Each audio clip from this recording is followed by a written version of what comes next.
todos. É com muito prazer que eu dou início à mesa 5 deste seminário, que é dedicada a um dos aspectos mais cruéis e persistentes da nossa desigualdade de gênero, que é a violência política. Apenas para um pouco de contexto sobre essa mesa, a gente tem uma lei, que é a 14.192, que tornou crime esse tipo de violência, e é uma lei que já tem até um tempinho de vigência.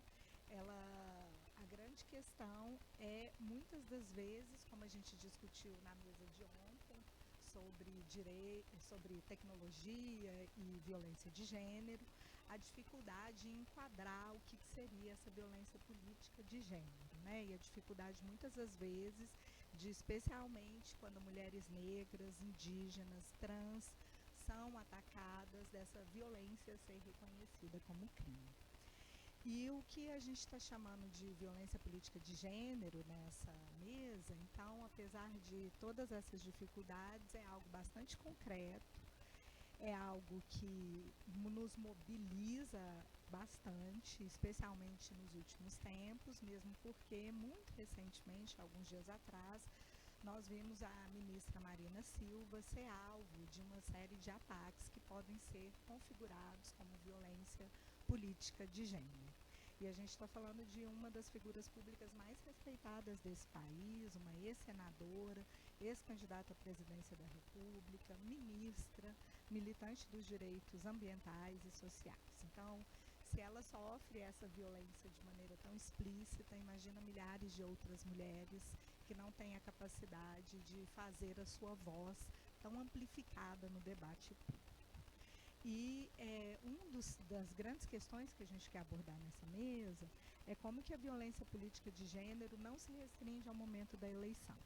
Ela é exercida antes, durante, depois, mas ela também é parte e ela é especialmente visível no silêncio institucional diante desses ataques, na recusa em ouvir uma parlamentar, no riso debochado durante a sua fala, na interrupção constante, no apagamento simbólico, para além, é óbvio, de todos os xingamentos em mídias sociais. Por isso, essa mesa também é uma tentativa de abrir um pouco mais o debate sobre o tema, entender mais como que mulheres tão importantes na nossa política lidam com essa questão e o que a gente tem aprendido do ponto de vista dos estudos sobre esse problema. Então, para isso, eu vou convidar duas políticas muito relevantes na cena mineira, mas que infelizmente sofreram muito e sofrem cotidianamente com a violência de gênero. E vou chamar então inicialmente a Júlia Santos para compor a mesa. A Júlia é quilombola do Quilombo Manzo e militante LGBTQIAPN+, com atuação nas causas trans.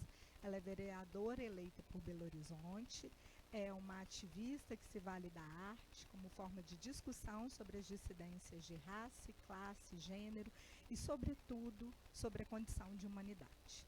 É também agitadora cultural em diversos cenários de Belo Horizonte e atua no carnaval de rua da cidade, fazendo parte de vários blocos. É graduada em comunicação social e pesquisadora de gênero há mais de uma década. Seja muito bem-vinda, Júlia. Vou chamar também a Isa Lourença. Isa Lourença tem 31 anos, é uma mulher negra, mãe, bissexual, é também vereadora em Belo Horizonte pelo PSOL, reeleita como a terceira vereadora mais votada da cidade, com mais de 21 mil votos. Tem como bandeiras principais as oportunidades para a juventude, o feminismo, o antirracismo, o respeito à diversidade e a luta ambiental. Bilheteira do metrô, é formada em comunicação social pela Universidade Federal de Minas Gerais. É ativista há mais de uma década. Em 2011, na graduação, participou do movimento estudantil e de lutas sociais da cidade, ocupando a Câmara Municipal em 2013 contra o aumento de tarifa. Em 2018, construiu o projeto social Consciência Barreiro, curso de educação popular preparatório para o Enem. Em 2019, foi eleita diretora de base do Sindicato dos Empregados em Transportes Metroviários e Conexos de Minas Gerais, o Sindimetro.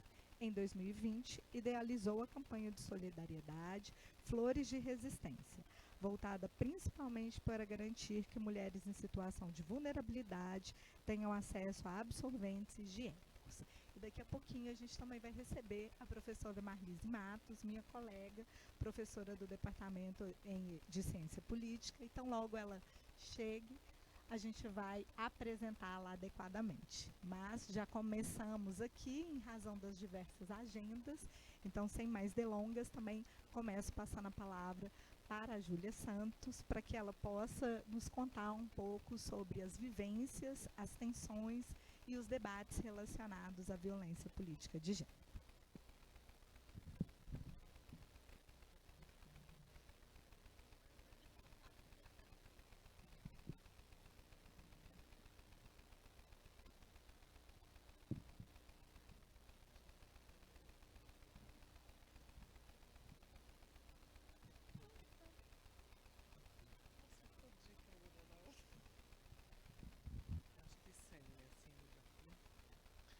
Então, gente, boa noite a todas, todos e todes. Como ela disse aí, né, eu sou Júlia Santos. Estou vereadora de Belo Horizonte no primeiro mandato. E numa trajetória muito que vem no sentido de uma resposta às movimentações populares da cidade. Compõe algumas frentes de trabalho, algumas frentes de movimentações da cidade. E a minha trajetória se inicia quando eu venho lá do Quilombo, quando a gente entende da necessidade de descer para o asfalto para pautar os nossos não lugares, o nosso não pertencimento, a ausência de uma memória coletiva a partir das nossas presenças e existências nos espaços. E muito guiada também pela ancestralidade, pela fé. Eu falo que eu carrego tantas minorias que eu já passei quase a ser uma maioria já, né? Travesti, preta, quilombola, periférica, macumbeira. É muita coisa. E nesse sentido, eu comecei a querer entender um pouco mais dessas movimentações da cidade, desses movimentos sociais, o que era isso. Porque também são espaços historicamente negados a pessoas que têm marcadores próximos aos meus. As articulações, elas não se dão com as nossas presenças. E aí eu fico pensando que felicidade as pessoas que experimentam poder se organizar socialmente, que vêm aí oriundos dos movimentos estudantis,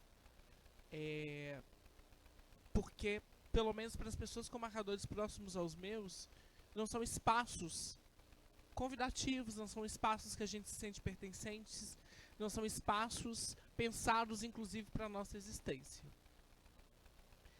E nesse processo de tomar de assalto mesmo o asfalto, que eu me entendi enquanto uma agente, uma sujeita política. E foi muito no movimento Fora Lacerda, que eu acho que foi um movimento que emergiu várias necessidades e várias pessoas e várias possibilidades de discussões acerca do direito ao espaço público, do direito à cidade, do direito a estar, de fato, discutindo, propondo, fiscalizando políticas públicas. E, curiosamente, também naquele momento, eu estava reivindicando, para além disso tudo, direito ao meu próprio corpo. Porque não sei se vocês lembram de uma argentina que foi presa ali na Raul Soares, porque ela estava fazendo topless. E aí emergem vários movimentos da cidade, inclusive o movimento da Praia da Estação, dentre outros. E aí eu vou para a Praia da Estação, reivindicando o espaço público, aí começa tarifa zero, vários movimentos emergem nesse momento. E a retomada do Carnaval de Belo Horizonte. E aí eu vou para a praça também, Vanessa tá ali desde aquela época. E eu começo a fazer topless na praça. E quando a polícia chegava para me prender, eu dizia, ué, o Estado está me reconhecendo enquanto mulher? Porque vocês dizem que eu não sou mulher. E a polícia não sabia o que fazia. E eu falava o meu tórax protuberante. E na época eu não era retificada ainda. Hoje eu já não posso mais, né? Reivindiquei, agora tem que cumprir, infelizmente, né, com as normativas. Mas a gente tampa só o mamilo. E agora tem um decoro parlamentar, né? Meus companheiros me lembram todos os dias do decoro parlamentar. E naquele momento eu começo a entender dessa latente ausência de corpos parecidos com os meus. Eu era a única travesti que estava construindo possibilidades, aí depois logo vem Cristal e a gente passa a ser as duas travestis no cenário da cidade, numa cidade com tantas possibilidades e multiplicidades de existência. E aí as pessoas me dizem, enquanto uma sujeita política. Eu não às vezes eu fico parando e penso assim, gente, quando que eu... Porque eu sou atriz, né? Eu vim do teatro, eu sou da arte. Quando que me falaram e eu acreditei e eu tomei posse desse lugar também, né? E de lá pra cá a gente vem nas construções, aí eu começo a tensionar o movimento negro, inclusive, no sentido de que o movimento negro não me pensava enquanto uma pessoa trans e o movimento LGBT não me pensava enquanto negra. Ah, a professora chegou, né, gente? Pra Marlisa a gente faz pausa, a gente para.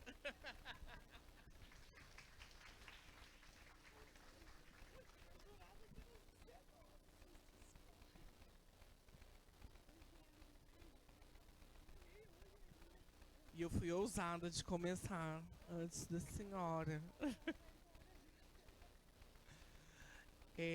E aí, nesse rolê todo, eu me coloco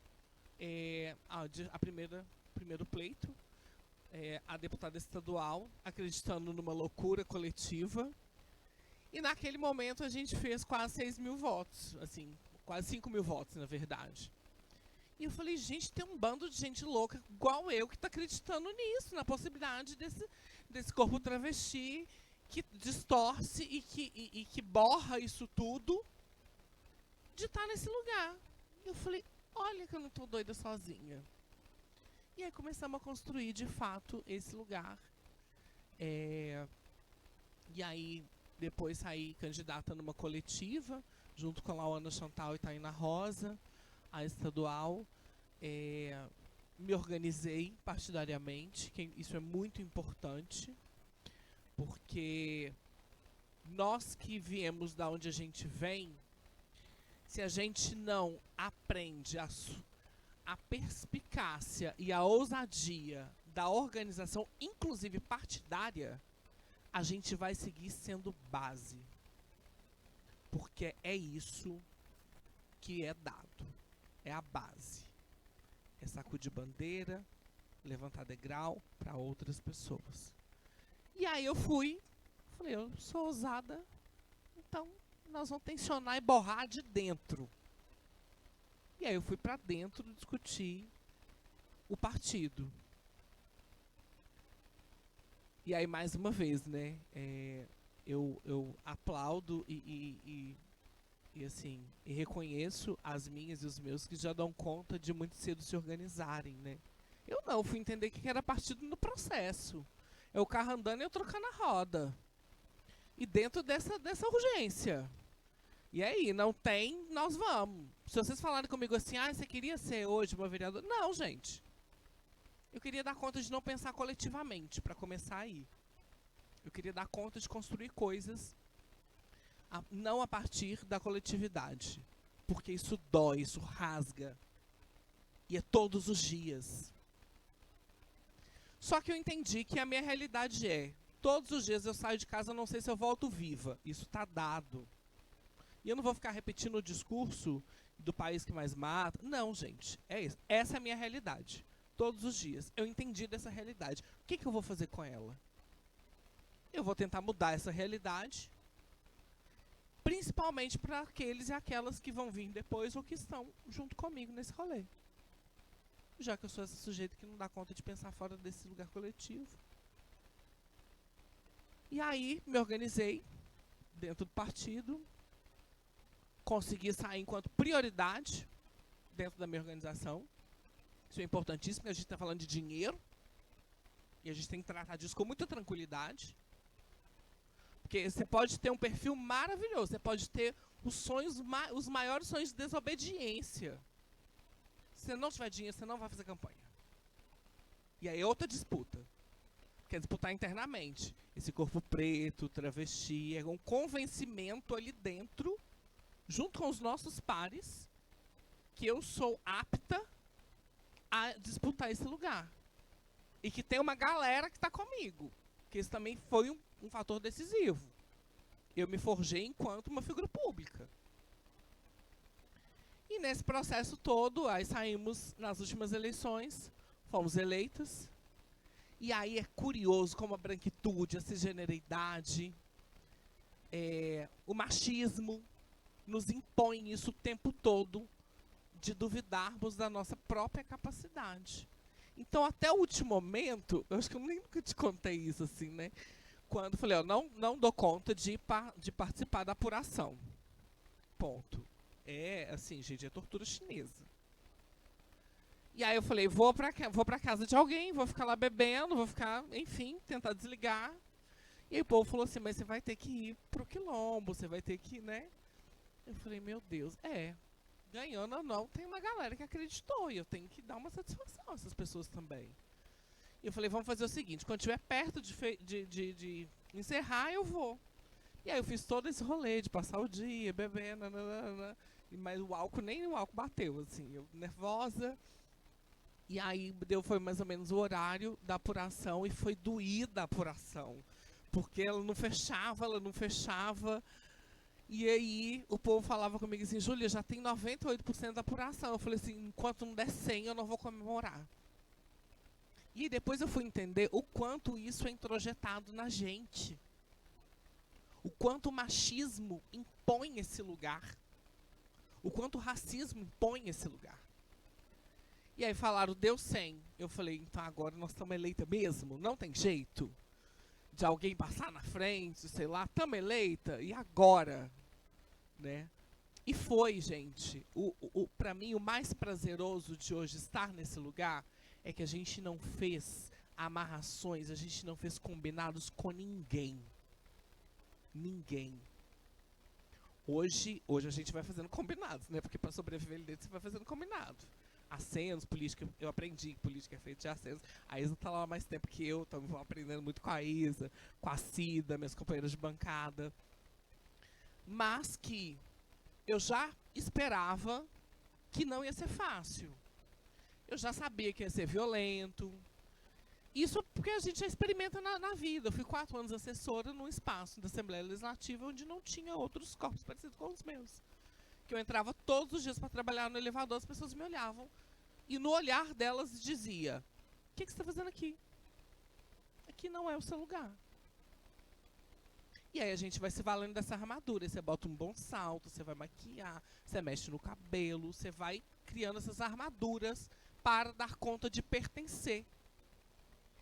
Eu não sou higienizada socialmente, mas eu tive que dar uma repaginada para dar conta de pertencer. Isso, para mim, me soava muito violento. E eu falava assim, olha a Margareth Tati, que não é um bom exemplo, né, gente? Mas é mulher. O quanto ela teve que se endurecer para estar nesse lugar. As maiores figuras, olha a Dilma, o quanto ela teve que se endurecer para dar conta de estar nesse lugar.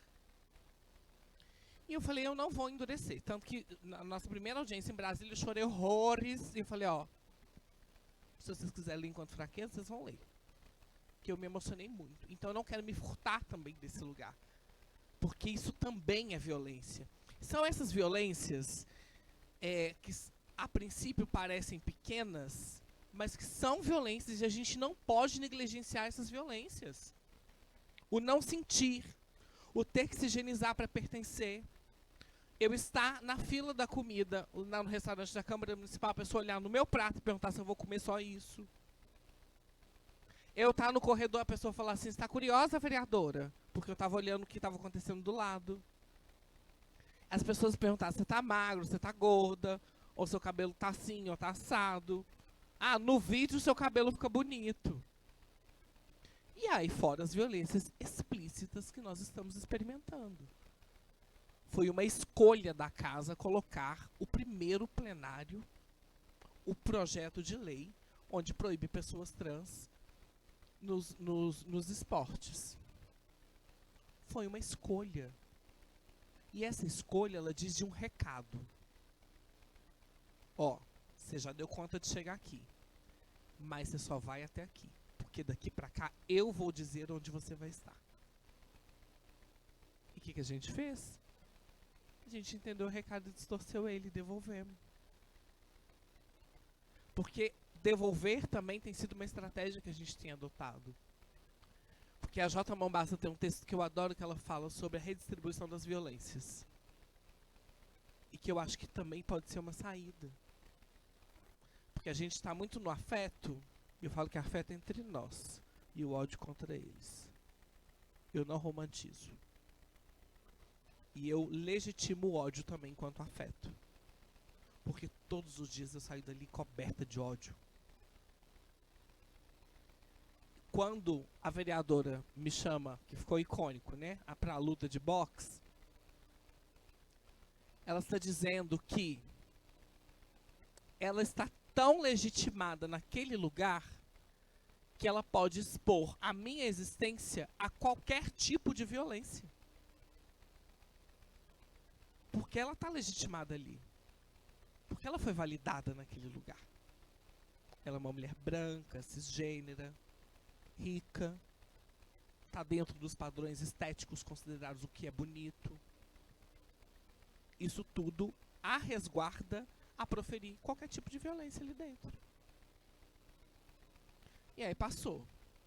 Aí outro dia o vereador me chamou de chiliquenta, pirracenta, uma coisa do tipo. Eu falei, vereador, sou uma travesti de 41 anos, o senhor vai querer me ofender nesse lugar? Não, bem. Melhora, depois o senhor volta. E aí eles não dão conta. Eles não dão conta. Porque eu falei em plenário publicamente que é um bando de pós-adolescente.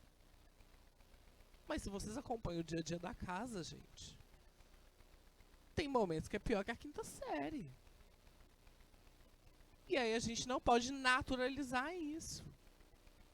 E aí não vou falar das polaridades, mas que também rapidamente, para circular a palavra, dizer de um contexto político atual, né? Um cenário que a gente está vivendo hoje, onde foi construído um pânico moral,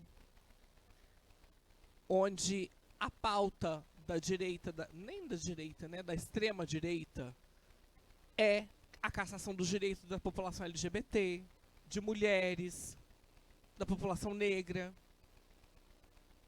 Isso tudo, hoje, são o quê? Plataformas eleitoreiras, são estratégias de um convencimento de um pânico moral, como eu disse. E que, infelizmente, e aí a gente não tem direito nem a dados, as minhas e os meus, nós não fazemos parte nem de 1% da população. Qual poder nós teríamos politicamente? Mas nós estamos tomando tudo. Aumentamos cada vez mais a ocupação nos espaços. E aí, dentro desse contexto, hoje a gente tem uma Câmara, né, que hoje nós somos 7, abertamente esquerda, mas aí uns 3, 4 gato pingado, que a gente consegue dialogar, contra todo o resto, numa Câmara de 41. Onde as pessoas estão preocupadas exclusivamente com as suas, em alavancar as suas carreiras políticas, porque eles têm um projeto político de tomada de poder, mascarado de fé, mascarado de tradicionalismo, mascarado de pudor.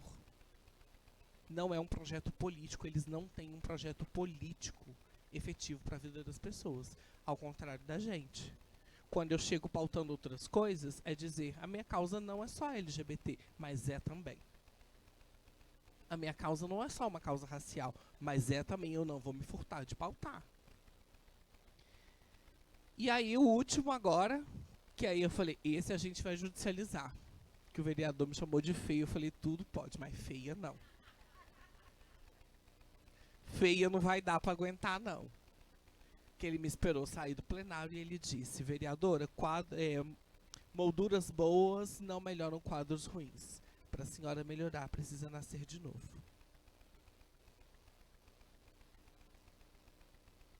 Teoricamente, é uma violência.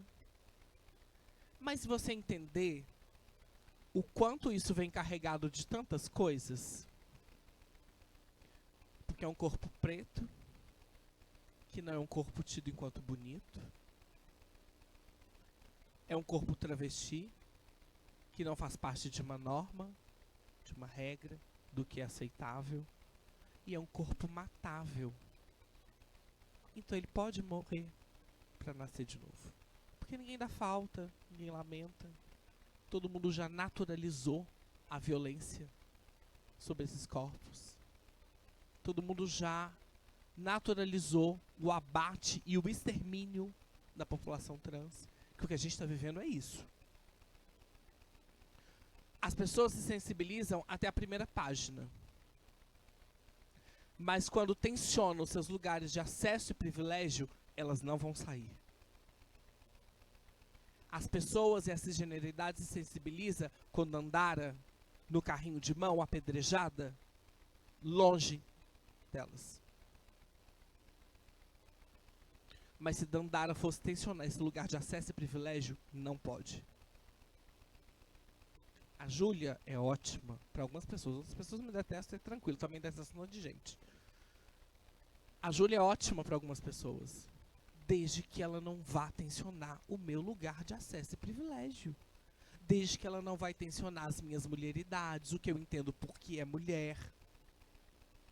Desde que posso continuar com o meu discurso que eu comecei lá atrás no movimento feminista, inclusive. Desde que eu não vou ter que flexionar gênero. Desde que eu não vou ter que lidar com esse corpo. Grande parte das pessoas que convivem comigo ao longo do dia, elas negam a minha existência enquanto uma pessoa travesti. Porque é mais fácil lidar. É mais tranquilo, é aceitável. Só que eu venho com a minha travestilidade e esfrego na cara das pessoas. Outro dia, só mais um causo, porque senão a gente vai ficar aqui nos causos. Um militar, que hoje é atual vereador, ele se sentiu extremamente ofendido porque eu disse para ele, vereador, o senhor vai falar depois de todas as pessoas. Ah, mas falar isso para um homem branco, cisgênero, compatente, uma travesti preta, não pode. Só que ele teve que falar depois de todas as pessoas, tanto que ele optou não falar e foi embora. E aí ele foi em plenário dizer que eu fui intransigente, que eu desacatei ele, porque eu não deixei ele falar. E eu disse, mentiroso, cínico, tá velho pra mentir. Eu não disse que o senhor não ia falar, eu disse que o senhor ia falar depois de todas as outras pessoas. Só que eles não dão conta disso. Eles não dão conta de dividir. Não estou falando nem de sair do lugar. Eles não dão conta de arredar dos espaços para a gente pertencer. Só que é violento todos os dias, é difícil, é duro. Só que aí eu recupero minha energia, vou pro samba, vou pra macumba, vou pro boteco. E a gente reenergiza e volta. Porque não tem outro caminho. Não tem outro caminho. E eles vão ter que entender isso. Eles vão ter que entender isso. E a gente trabalha, né? E a gente tem entrega, a gente tem trabalho. E aí é isso. Uma das minhas estratégias é devolver essas violências e muitas das vezes na forma de deboche, assim, né? Outro dia o vereador mentiu, né? Falou que não. Ele disse que a Isa mentiu. Isa era uma mentirosa. E a Isa não estava no plenário. E eu peguei o celular na hora e falei, confere se é mentira mesmo. Aí a assessoria falou, não, é verdade. Eu falei, então, peraí. Falei, vereador, o senhor não pesquisou direito. Eu acho que quem tá mentindo é o senhor. Peraí que eu vou ali no plenário. E aí fui, desmascarei ele e tal. Ele enfiou o rabinho entre as pernas e saiu fora. Então a gente vai devolvendo, sabe? Esse rolê, assim. Então eu debocho muito deles. Falo, vocês estão bonitinho. Olha, só vem com a roupinha verde. Outro dia saiu uma matéria das gravatas e não, é tipo um colete. É a gravata de um vereador, quantas gravatas laranjas do vereador tinha e o outro quantas coletes. Eu falei, faltou do senhor, sargento, porque o senhor só vende a blusa verde, então quantas camisas verdes o senhor tem? E aí eles não dão conta. E enfim, eu acho que é isso, só que eles não vão dar conta, eles vão seguir não dando conta, só que a gente vai dando conta porque a gente aprendeu também tecnologias coletivas de uma se apoiar na outra. E quando tá pesado para uma, a gente revezar esse peso, porque esse peso também não precisa ser sozinho. A gente pode revezar esse peso. E eu acho que a primeira estratégia é isso, a gente ir de bonde, a gente ir de bando, de cardume. Outro dia eu ouvi cardume, adorei. Igual piranha, nós vamos tudo junto. De cardume. Enxame. De enxame. E é isso, eu acredito e sigo acreditando nessa construção coletiva. E eu sei que se meu corpo tombar, o meu trabalho, a minha entrega, ela foi feita. Eu causei essa fissura, eu borrei essa margem. E a partir disso, eu posso chegar ali e não fazer nada. Mas só de eu estar ali já causa uma estranheza naquele lugar, de um espaço que não foi pensado para minha existência. Mas a gente vai dar jeito. A gente vai na marra, porque é isso, né? Como diz o Nego Bispo, a gente é começo, meio, começo. A gente não vai ser o fim. E como diz minha avó, a gente é feito bambu, a gente enverga, mas não quebra.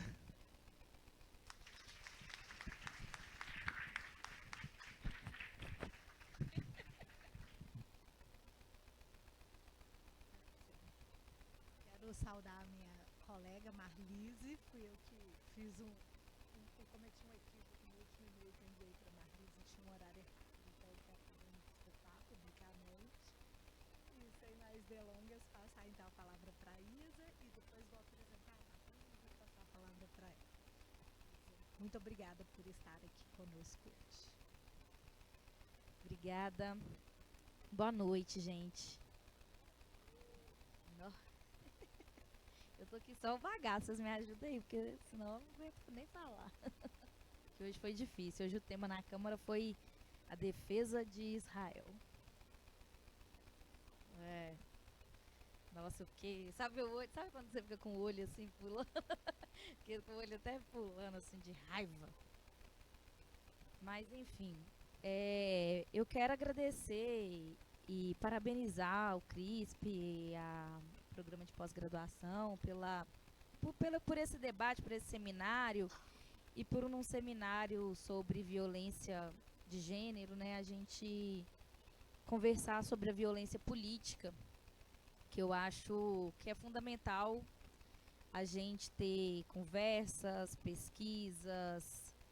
A Marlise faz um trabalho impressionante, né, sobre esse tema, a gente ter registros, a gente contar a história, né, do que é o que eu tenho falado, do que é ser parlamentar quando a democracia vai de mal a pior, né, que ela sempre foi ruim e agora está pior. No Brasil, porque a história ela é muito... A gente precisa deixar as coisas registradas porque a história eles vão tentando modificar, né? Vocês devem ter visto aí esse mês a entrevista do nosso governador de Minas Gerais, Romeu Zema, falando que a ditadura militar é uma questão de interpretação, né? Se foi ditadura, né? Que o problema eram as pessoas que sequestravam, que matavam, né? Então os problemas eram as pessoas que resistiam ao regime. regime que torturava, na verdade, era uma mentira da esquerda. Então, assim, é muito importante que a gente deixe as coisas registradas, porque depois eles vão contar uma versão, né? E a gente precisa contar a nossa versão. Então, parabenizo vocês por esse debate e agradeço também, porque quando a gente pensa, às vezes, na política, né? Eu sinto que ainda tem muitas pessoas que olham para o parlamento, né? Olham para a vida política e acham que, assim, a gente vai ser cercada de privilégios, né? A gente vai receber um super salário, um tanto de benefício, a gente vai ser tratadas de, nossa, ótimas. E, na verdade, a vida não é assim pra gente, né? Para quem vem de onde a gente vem, para quem vem né, para quem tem um salário que sustenta uma série de pessoas da família, para quem não é tratada com nenhuma cordialidade nesses espaços de poder, muito pelo contrário, e não tem nem um pouco dos benefícios que a gente imagina que as pessoas na política vão ter. Então eu acho que é muito importante, porque acho que pra gente, logo que a gente entra, assim, né, na Câmara, a gente percebe muito isso, assim. No meu primeiro mandato e no primeiro ano de mandato, não sei quantas vezes eu ouvi as pessoas dizer que eu não sabia fazer política, que como eu não votava, né, nos projetos deles que eram ruins, que eu ia ser uma vereadora de um mandato só, porque eu não ia aprovar nada, porque como eu não votava nada dos outros, ninguém ia votar nada meu, e eu não sabia fazer política, e essa não sabia fazer política era uma coisa muito recorrente, assim, na minha atuação no primeiro mandato, e eu demorei, assim, um tempo para conseguir afirmar o lugar de que não é que eu não sei fazer política, que eu não queria e não iria aprender a fazer política da forma que eles faziam, que eu ia continuar fazendo a política que eu fazia. E, enfim, né, fui reeleita com quase o triplo de votos que eu tive na primeira eleição. Então, acho que consegui mesmo fazer esse caminho de afirmar o mandato. E enfrentando uma situação muito difícil no Brasil, né? Então, quando eu fui eleita no primeiro mandato, foi junto com o então vereador Nicolas Ferreira.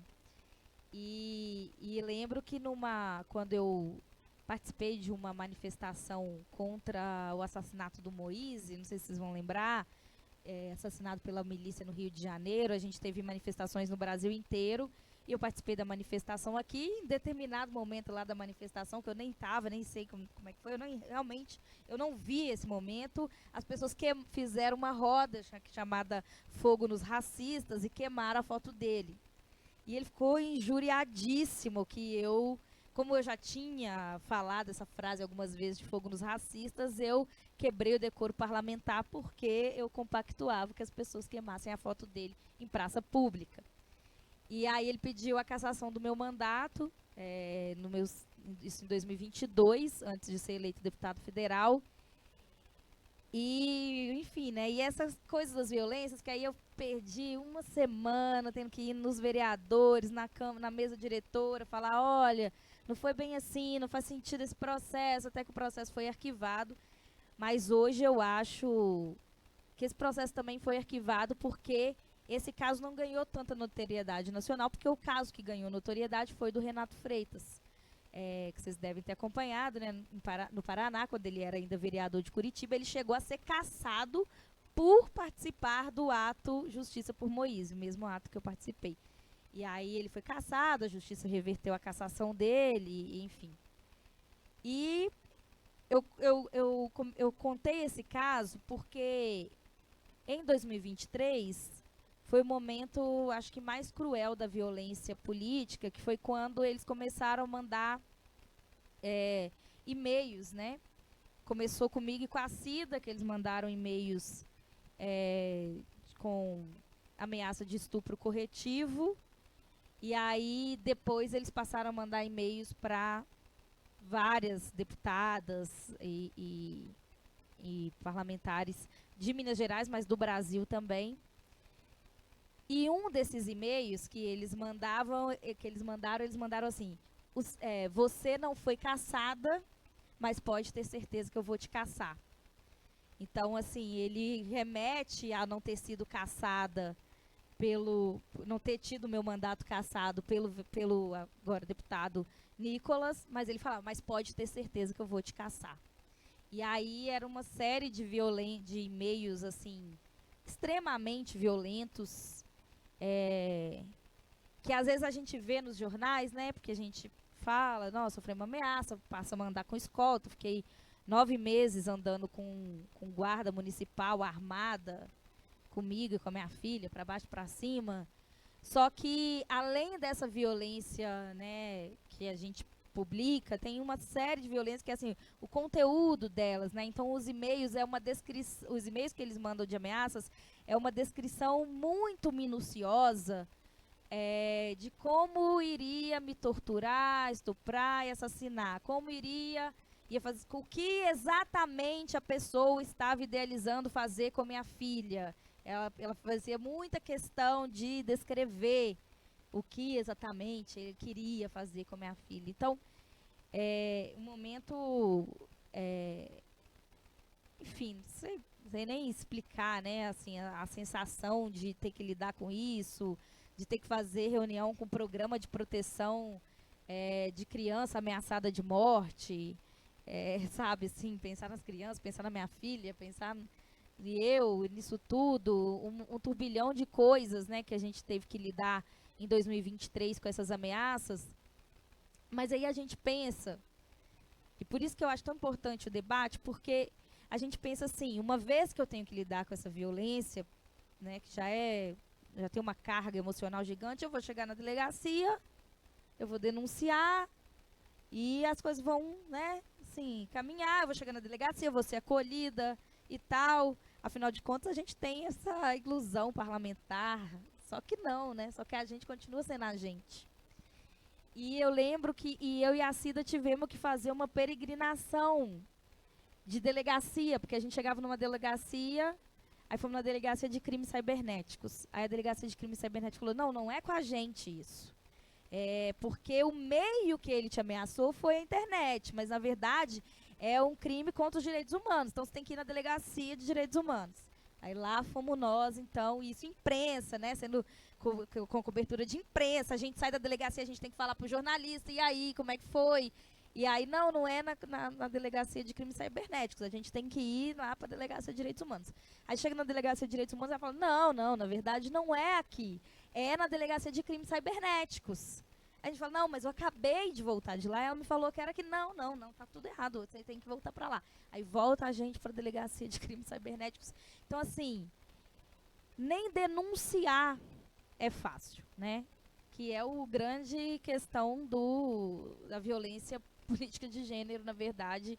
E eu acho importante deixar um registro que a violência política contra mulheres não foge a essa regra da dificuldade que é de fazer a denúncia, né?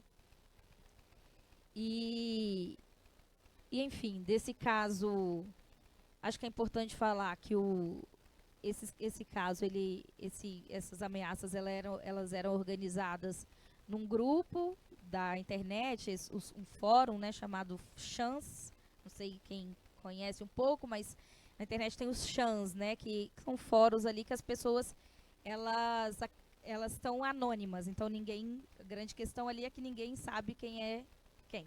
Então ali naqueles Chans você organiza grupos e faz barbaridades, entre elas compartilhar pedofilia, pornografia infantil, e o Chan que nos ameaçava, a gente conseguiu hackear, entrar no Chan, né, ver o que eles estavam falando lá. E aí tinha uma série de fotos da minha filha nesse chão. Assim. E, enfim, aí a gente, né, atordoada com aquilo, mas como um dos raros casos no Brasil, o organizador do grupo foi encontrado. Isso é muito raro. Assim, eu já tinha momentos que eu ficava assim, Não vai, né, não vai. Eu chorava de ódio, sabe? De pensar assim, não vai acontecer nada, eles não vão ser encontrados, eles são mais fortes que o Estado, né? Eu falava isso, eu falei com a delegada, eu falei, você tem noção que eles são mais fortes que o Estado, porque ele tem certeza que vocês não vão encontrar eles, e vocês não vão encontrar, é impossível e tal. E fomos para Brasília, conversar com o Ministério da Justiça, conversar com o Ministério Público Federal, enfim, um tanto de ministério. Mas aí, como um dos raros casos, ele foi encontrado. E ele, o que organizava o grupo. E que teve a ideia das ameaças, e que coagia outras pessoas a ameaçarem. E ele... e aí eu fiquei muito triste, porque ele é um homem, né, de 18 anos, no interior de Pernambuco, que ficava o dia inteiro no computador, e a mãe trabalhadora doméstica, ficava o dia inteiro fora de casa. E eu falei, eu não acredito, gente, eu estou assim muito mal por causa dessa mãe. E essa mãe chega em casa e o filho está sendo preso. E ela tá assim, o que está acontecendo? Meu filho está sendo preso. E o policial explica para ela o que o filho dela estava fazendo, e assim, sabe, o problema que é o negócio. E aí, como toda violência de gênero, é todo um problema social também, né? Enfim, não tirando a responsabilidade dele, obviamente. E aí ele é preso aqui em Minas Gerais, a mãe no interior de Pernambuco. E eu, assim, que sou antiprisional, já não sabia mais o que eu pensava. E aí veio a sentença agora, ele foi mês passado, condenado a 12 anos de prisão. Mas a condenação dele a 12 anos de prisão não é pela violência política. A condenação dele a 12 anos de prisão é porque quando eles encontram ele, eles encontram que ele...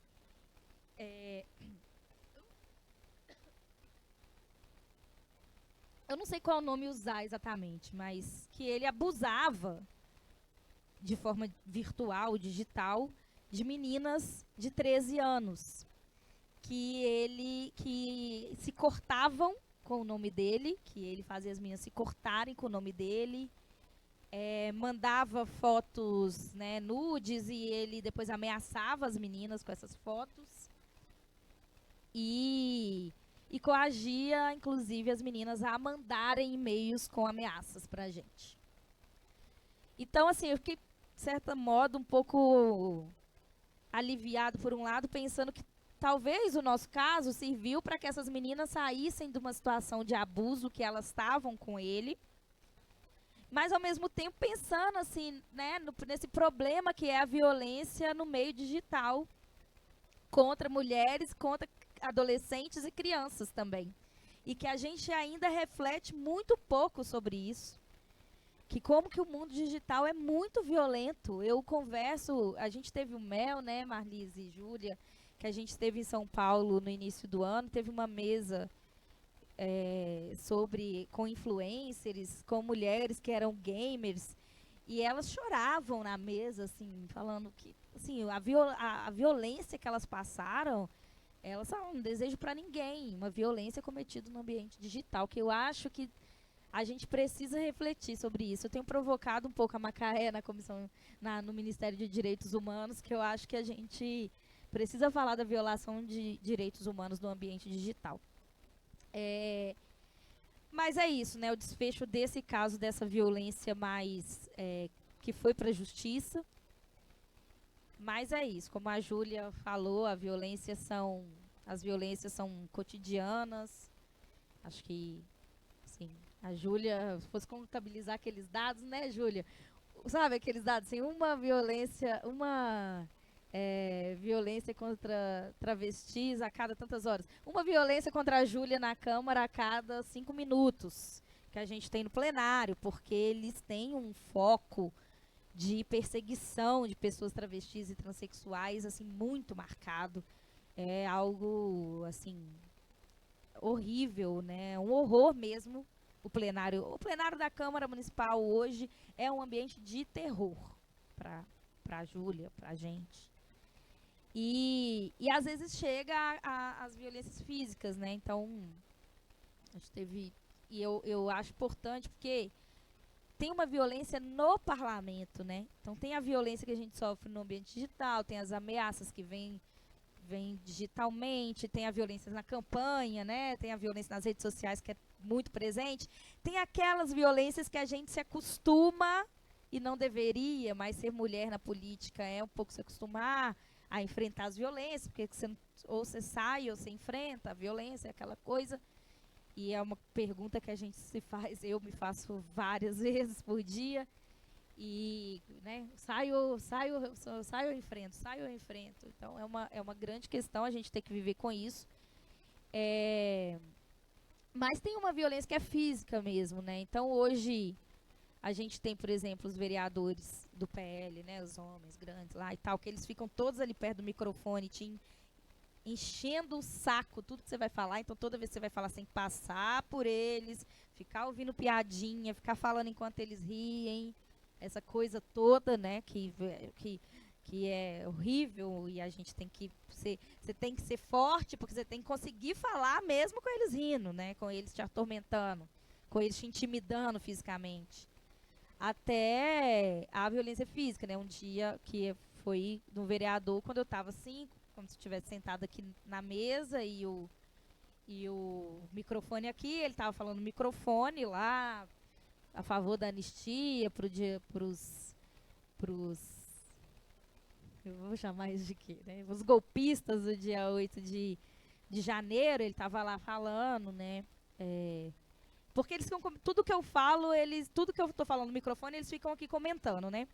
E aí, esse dia eu não aguentei, porque ele mostrou a foto de uma senhorinha com um gatinho, sabe? Para tentar sensibilizar que, olha só, gente, ela é só uma senhorinha com gatinho e que está sendo condenada. E eu fiz um comentário assim da minha mesa também, falei assim, ai, tadinha, né? Pena que tentou dar um golpe no Brasil. E aí ele ficou assim, né? Uma coisa que ele faz toda hora comigo, ele ficou muito ofendido que eu fiz esse comentário, saiu do microfone, foi lá na minha mesa, bateu na minha mesa e voltou pro microfone e continuou a fala dele. E aí eu falei, gente, se a gente vai... Se isso aqui, qual que é o próximo passo? Ele dá um tapa na minha cara? Ele vai, né? Qual que é o próximo passo que ele vai fazer se ele bate na minha mesa e a sessão segue? E o plenário segue, como se fosse assim. Aí eu levantei, né? Questionei o presidente aplicou uma censura para ele na hora, mas depois eu tive que ouvir de vereadores que... não, a Isa ficou muito nervosa naquele dia. Eu falei, eu fiquei nervosa? O vereador saiu da mesa dele, saiu do microfone para bater na minha mesa e você está falando que eu fiquei nervosa? Mas é assim que eles acham, né? Porque a sua reação é que é violenta, né? A violência deles, não. Então, assim, hoje eu acho que é muito importante a gente elaborar, porque a gente não conseguiu encontrar saídas para esse momento que a gente vive. Sabe, assim, é a violência ali dentro do parlamento, é as ameaças que vêm de fora, mas hoje eu fiquei perguntando, assim, se eu for ameaçada de novo, eu vou querer escolta da Guarda Municipal de novo, sendo que logo depois da minha escolta, quando acabou a escolta, que o menino foi preso, acabou a escolta, teve uma votação na Câmara Municipal que era para mudar o nome de Guarda Municipal para Polícia Municipal. E aí eu votei contra. Acho que, enfim, né?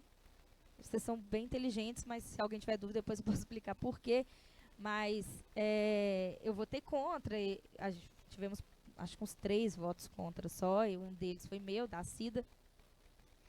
E aí, os guardas que fizeram a escolta, alguns deles estavam na galeria, gritando contra a gente, né? Porque eles queriam chamar a polícia e estavam gritando muito, eles estavam muito eufóricos. E um gritou assim, você vai ver quando precisar da gente de novo. E aí eu falei assim, esse cara sabe tudo da minha vida, ele sabe onde eu moro, onde minha filha estuda, onde minha mãe mora, onde ele sabe que horas que eu chego, que horas que eu saio, onde que eu vou, o que eu frequento, ele sabe tudo da minha vida, porque ele fez uma escolta.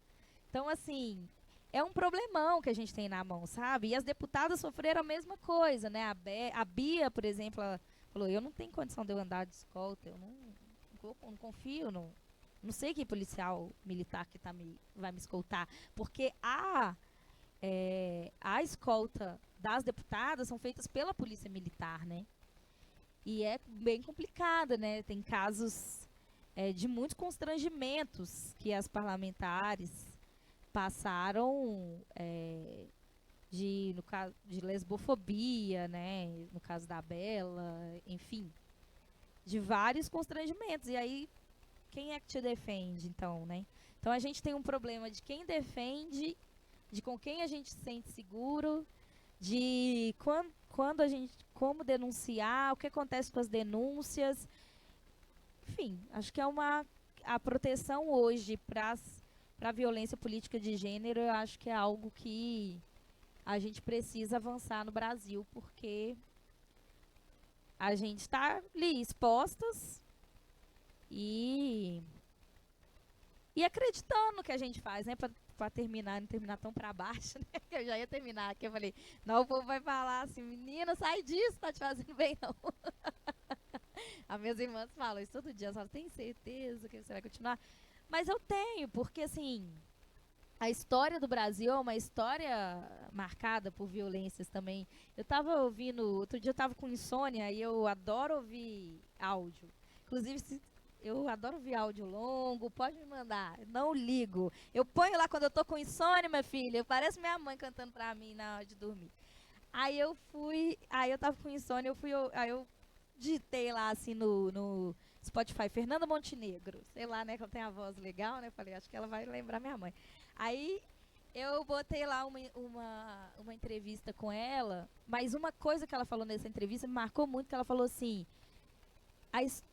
no Brasil, parece que a gente está sempre recomeçando.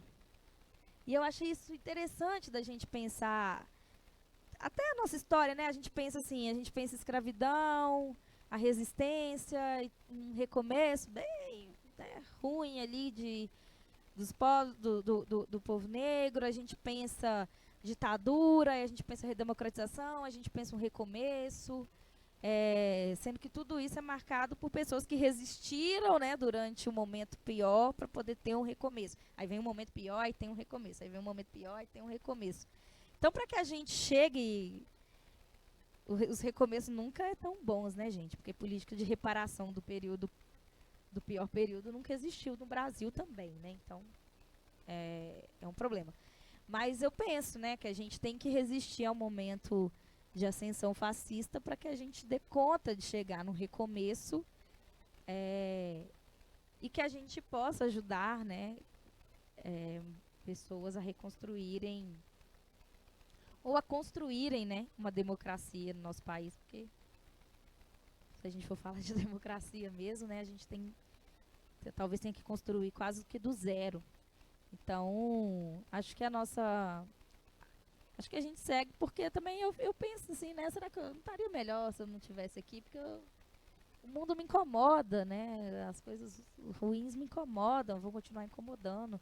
Então, que na minha passagem aqui pela Terra, pelo menos que eu consiga fazer uma ponte de resistência para que a gente consiga construir uma sociedade melhor se a gente continuar vivo enquanto espécie, né? Então, é isso, gente. Eu não sou conhecida como uma pessoa muito otimista, não, mas eu sou, porque apesar disso tudo, eu tô lá, sabe? Então, eu espero que vocês me ajudem a sair melhor daqui essa noite. Obrigada. Somos nós que agradecemos, Isa e Júlia. Obrigada por compartilharem conosco essas histórias, que são histórias, acima de tudo, de muita força, apesar de todas as agressões cotidianas e agressões de todos os tipos.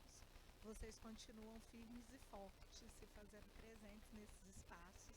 E que bom, porque é efetivamente a chance da gente ocupar e ter vozes divergentes, né, num espaço tão importante como a Câmara de Vereadores.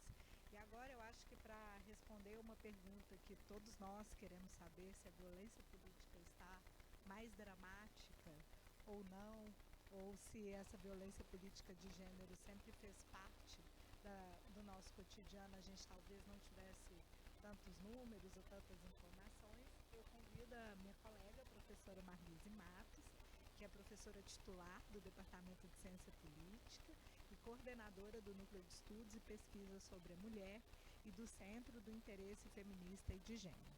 Ela é também co-presidenta eleita do Research Committee, que trabalha com temáticas como mulher, gênero e sociedade na Associação Internacional de Sociologia, e foi representante latino-americana também das sociologistas, das sociólogas femininas dentro de um comitê relacionado a estudos dessa temática.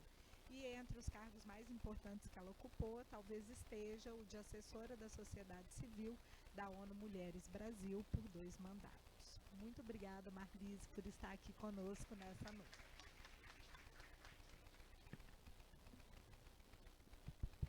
Bom, gente, boa noite para todo mundo. Obrigada, Ludmila, pelo convite. Parabéns a 10 anos de CRISP, né? Que sigamos aí, né? Todos nessa luta para estudar criminalidade e violência, porque não é uma opção, né? Não sei se vocês estão entendendo, a gente não tem muita escolha, não, né? E eu vou começar falando disso, né? Júlia, Isa, um prazer estar aqui com vocês de novo. A gente tem sempre se encontrado aí, né? Porque além de estar na discussão teórica, eu sou mesmo uma ativista, uma militante acadêmica da agenda dos direitos das mulheres, entendendo que também isso é uma urgência política, sobretudo nesse momento que a gente vive. E já deixo aqui um convite na Semana Feminista da Fafiche, que a gente vai realizar entre os dias 26, 27 e 28, agora do mês de novembro. Já estou em novembro, entenderam, né, gente? Em junho, gente, ainda estamos aqui em junho. Então, 26, 27 e 28 de junho, nós vamos ter aí uma sequência de 10 mesas redondas, 2 grandes conferências, uma delas, inclusive, virá a nossa ministra Macaé Evaristo. A gente está trazendo a Márcia Tiburi, a Manuela Dávila, a gente vai fazer um pré-encontro do Mulheres em Lutas aqui também, na UFMG, convocar todo mundo, porque a gente ano passado fez muita comemoração e não conseguiu comemorar os 40 anos do NEPEM. Então nós vamos comemorar os 40 anos mais um do NEPEM, porque foi tanta coisa ano passado que não deu tempo de fazer uma comemoração acadêmica como se deve, tá? Então, e assim, companheiras de luta, né? Porque essas 2 vereadoras que estão aqui são de fato, né, uma linha de frente do avanço democrático, se é que a gente pode falar mesmo, né, Isa, de democracia nos contextos que a gente está vivendo, né? Porque, de fato, não tem sido momentos fáceis, né? Desde 2016, quando Dilma é deposta de maneira misógina,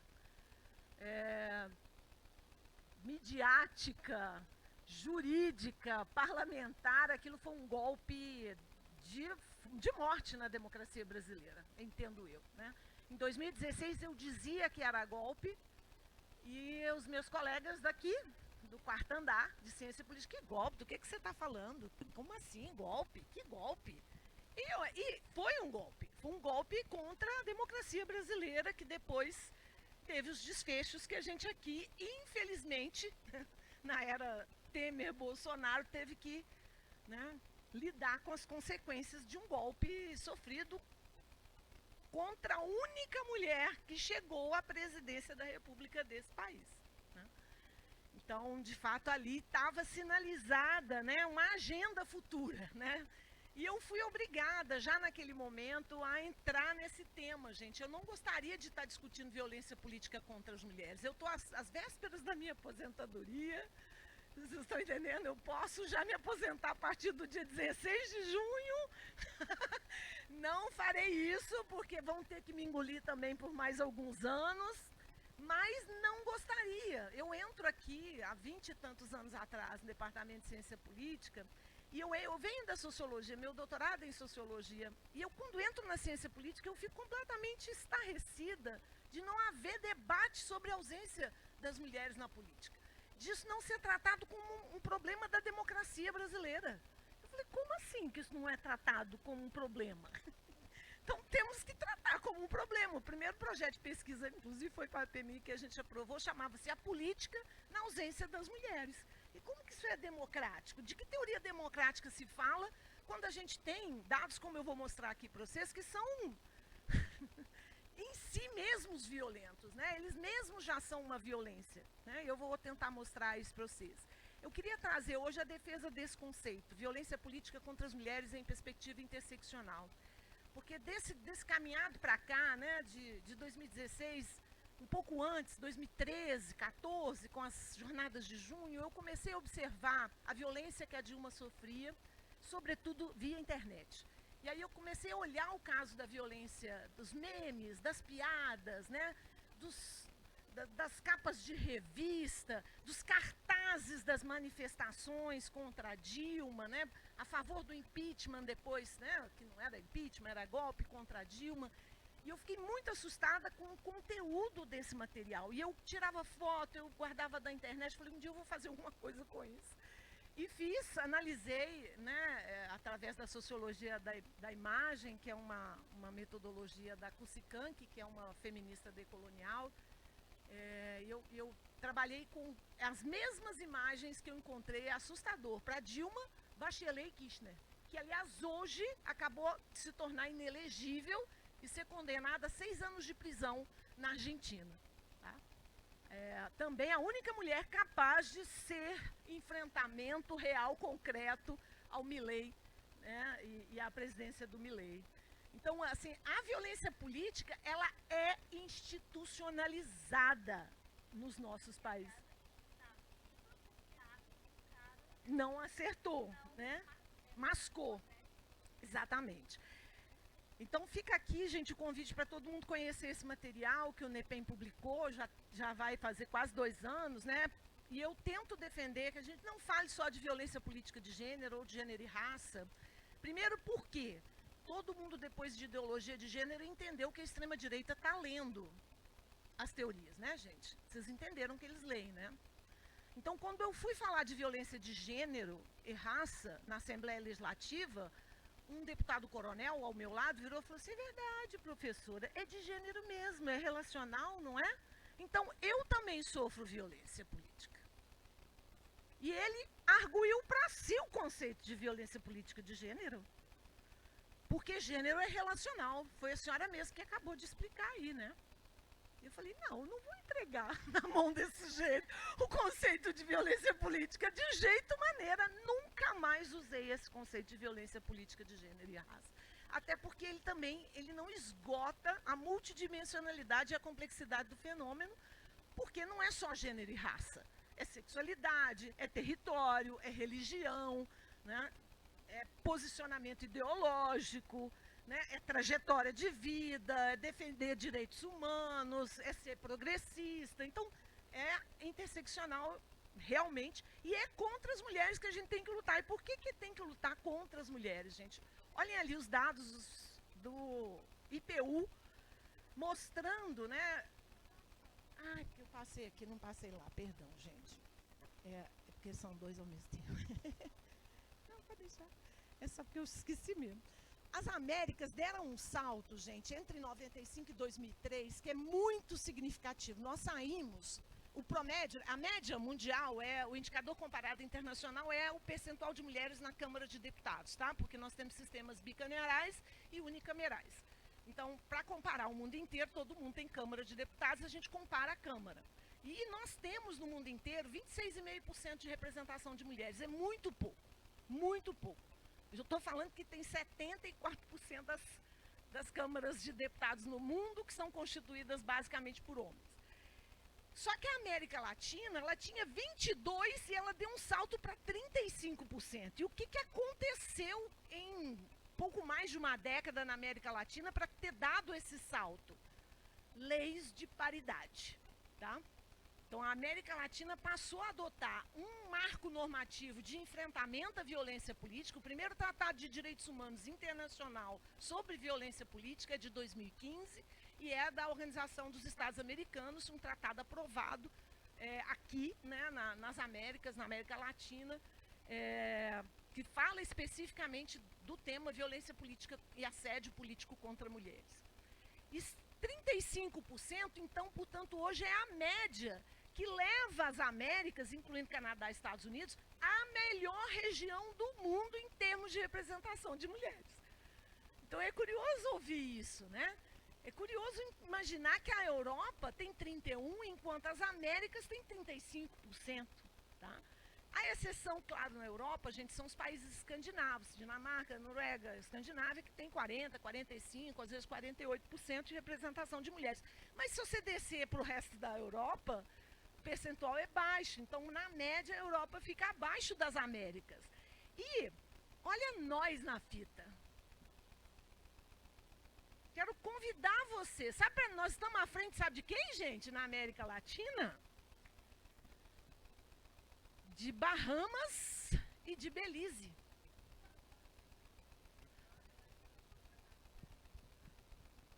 Todos os países das Américas têm indicadores de representação política de mulheres melhores do que o Brasil. Tá? E as pessoas ficam estarrecidas quando eu mostro isso.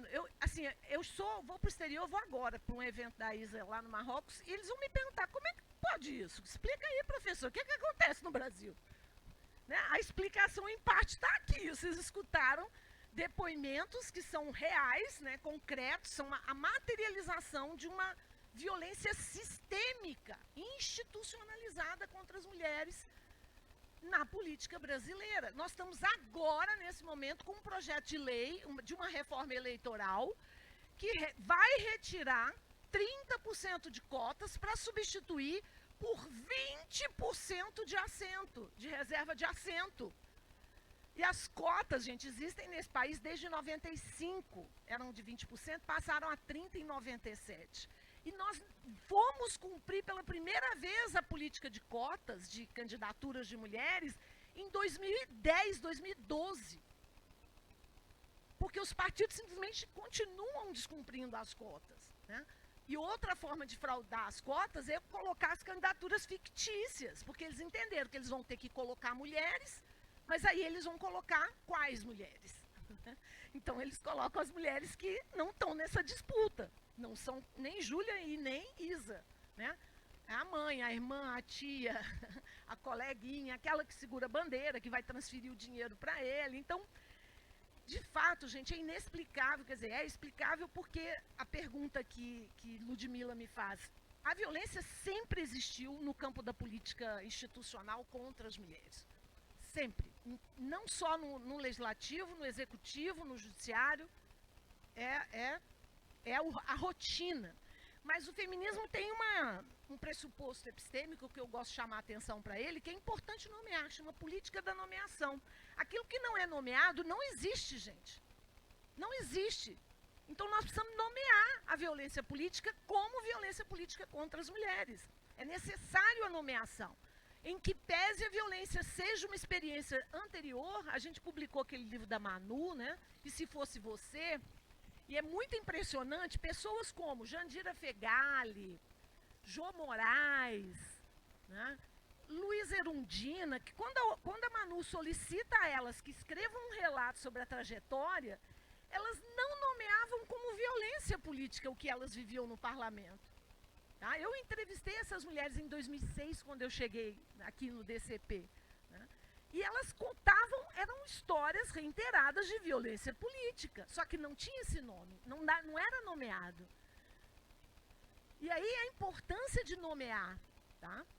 Isso é relevante quando você tem uma categoria em que você consegue enquadrar a realidade e ela passa a ter uma existência real, material, concreta, que inclusive se transforma em lei. Em que pese também não seja eu a punitivista que vai defender todas as leis para punição, mas é isso, é violação de direitos, tem que ser responsabilizado, né? E aí, gente, uma questão que se coloca é que esses 18% não mudam, se a gente muda o cargo que está em disputa, tá? É como se a gente tivesse com esse teto de 18%, 20%, que é o que o Congresso quer sacramentar. A reforma política, quando reservar 20% de candidaturas, de assentos, vai criar o novo teto. As mulheres não passarão de 20% em nenhum cargo da esfera legislativa brasileira, porque é para isso que eles estão criando essa reserva de assentos. Dizendo, olha que maravilha que seria ter 20%. Já tem 18, gente, 18 para 20 aí, vamos lá. What's the difference? Né? Não tem diferença. Tá? Então, o que eles querem, de fato, e isso é violência política, essa reforma que está para ser aprovada é violenta contra as mulheres políticas e candidatas brasileiras. Tá? E aí, a corrida de obstáculos que as mulheres estão submetidas na política, né, gente? A verdadeira corrida de obstáculos, porque é disso que se trata. O que leva, né? E aí eu estou trabalhando com esse tema desde os anos do final dos 90, início dos 2000, e eu cheguei à conclusão que eu já era violência mesmo naquela época, sabe?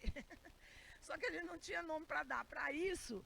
Mas aí eu comecei falando de subrepresentação das mulheres na política. Aí depois eu falei, não, subrepresentação está muito light.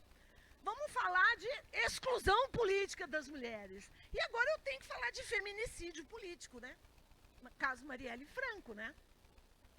Então, é uma corrida de... Sabe aquelas corridas que os caras têm que pular a barreira? Né? Que é essa que está aqui, ó, no desenho ali, ó. Tem que sair pulando, saltando. É isso, gente, tem que saltar. Cada uma dessas etapas a cumprir é um conjunto sistemático, organizado, concatenado, institucionalizado e naturalizado de violências. Essa é a experiência das mulheres no parlamento brasileiro. E, infelizmente, as mulheres de direita também.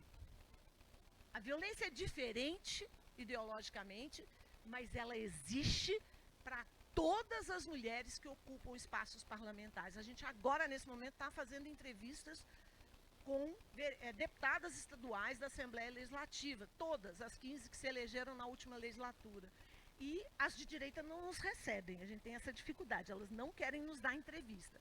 Mas a gente conseguiu entrevistar a Chiara Biondini, sabe? Entrevistamos mais 2 ou 3 mulheres da direita, e é muito impressionante ver que elas também estão sofrendo violência, sabe? Mas também elas são agentes de violência, um pouco diferente do que as mulheres de esquerda, que elas não são, elas também perpetradoras de violência. Depois nós vamos falar desses resultados, tá? Mais adiante, que a gente ainda está consolidando. Então, essa corrida de obstáculos, ela não termina, gente. Ela hoje virou falta de recurso partidário, que é isso que Júlia comentava. Não tem campanha sem dinheiro, gente. Não existe campanha sem dinheiro, né?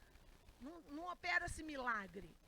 Campanha tem custo e precisa ser financiado. E você tem legislação no Brasil que prevê isonomia de recurso político proporcional à candidatura. Então, se tem mulheres X, tem que ter X de orçamento para as mulheres. Só que não chega o orçamento. Aí os partidos são incríveis. Eles driblam o dinheiro e o recurso. Então, uma estratégia nas eleições, né, as últimas para prefeituras e vereadores, o que eles faziam? Botavam as mulheres de vice dos homens. E aí podia mandar o dinheiro das mulheres para os homens, que eles eram majoritários, né? Eles eram cabeça de chapa. Então, o dinheiro das mulheres deslocava para eleger os homens. Então, é inacreditável as manobras, as estratégias que os partidos adotam realmente para manter esse privilégio do mandato masculino branco do poder. Porque é disso que se trata, né? E aí fraude, né? O insucesso eleitoral das mulheres, e aí isso, né? A gente chega, né, nesse ano de 2018 com o assassinato de uma mulher negra, lésbica, defensora de direitos humanos, que trabalhava com as milícias no Rio de Janeiro, né?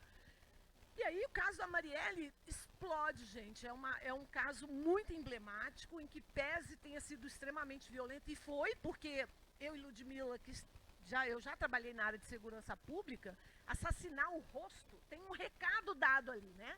Os tiros de Marielle foram no rosto dela.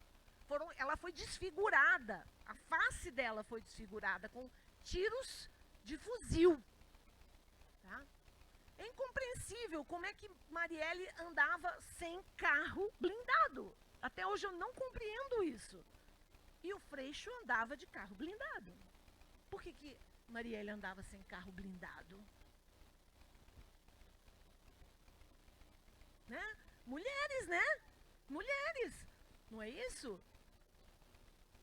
As corpas matáveis, né, Júlia? Infelizmente, é real. Isso é uma questão materializável em informações como essas, né? Então, o caso da Marielle traz pra gente, né? Eu acho que a gente tem essa nomenclatura, sementes de Marielle. Isso é muito relevante, porque é isso mesmo. Se, por um lado, Marielle foi dor, pura dor, né?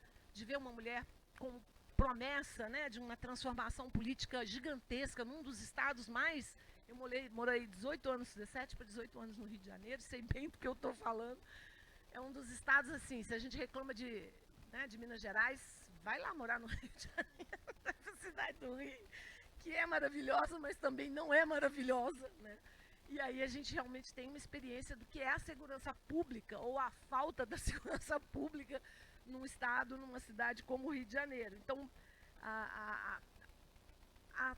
o desdobramento, a sequência foi muito bonito de assistir, sabe? Eu testemunhei esse florescer, esse renascimento de candidaturas que vieram assim dos grotões, né? Do fundo de tudo.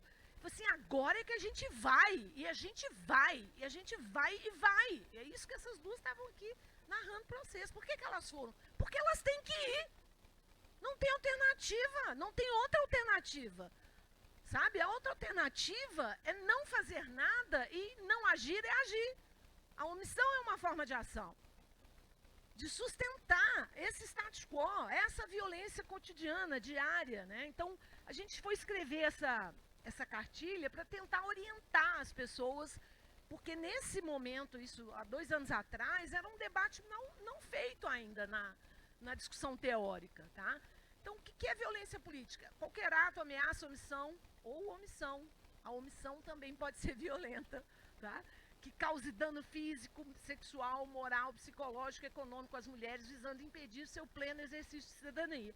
Nós não defendemos nessa cartilha que a violência política seja um fenômeno experimentado exclusivamente por eleitas ou candidatas.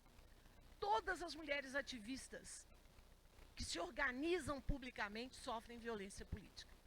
Defensoras de direitos humanos, de comunidades tradicionais, quilombolas, lideranças de todos os movimentos de base, porque as mulheres estão participando ativamente da política nesses movimentos, das periferias, no movimento sem terra, no movimento sem teto, nas ocupações urbanas, cheio de mulher ativista, todas sofrendo todo tipo de barbaridade, de violência.